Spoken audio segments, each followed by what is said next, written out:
नमस्कार मित्रांनो, मी अरविंद चव्हाण आणि तुम्ही बघत आहात की बोला की भाऊ. आज आपण आलो आहोत जिवती तालुक्यातील हा वन विभागाचा हा फॉरेस्ट एक ऑफिसचा नाही का एक छोटासा आहे. तर मी तुम्हाला दाखवतो इथं कोणत्याच प्रकारचं नाही का सुविधा नाही, कारण लोकांना राहण्यासाठी घर नाही. जर वन विभागांनी जागोजागी बांधून सोडतात. अनेक वन विभागाचं नाही का आपण बघितलं आहे की यामध्ये नाही का यामध्ये बघा मित्रांनो, या प्रकारची याची व्यवस्था आहे इथं.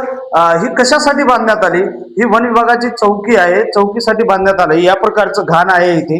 आणि इथं नाही का, इथं खिडक्या वगैरे पण बराबर नाही. या साईडनं जर बघितलं तर इथं खिडक्या पण नाही का पूर्ण तोडलेली आहे.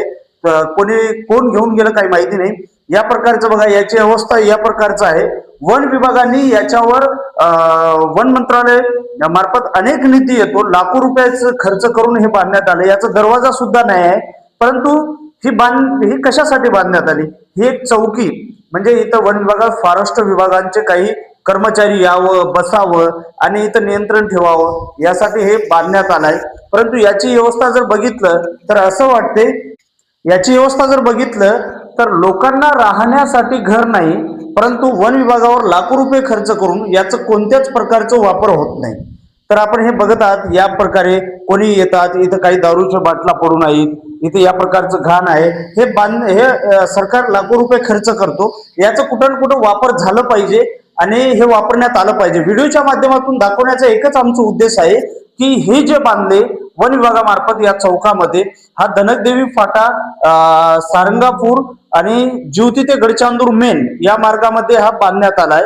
तर याचं कुठेतरी वापर व्हावं, कारण हे गैरवापर होत आहे आणि शासनाने लाखो रुपये खर्च करून बांधण्यात आलं आहे. ही जर चौकी असेल तर इथं वन विभागाचे काही अधिकारी यामध्ये बसावं, यावं आणि या प्रकारचा, कारण आज लोकांना राहण्यासाठी घर नाही.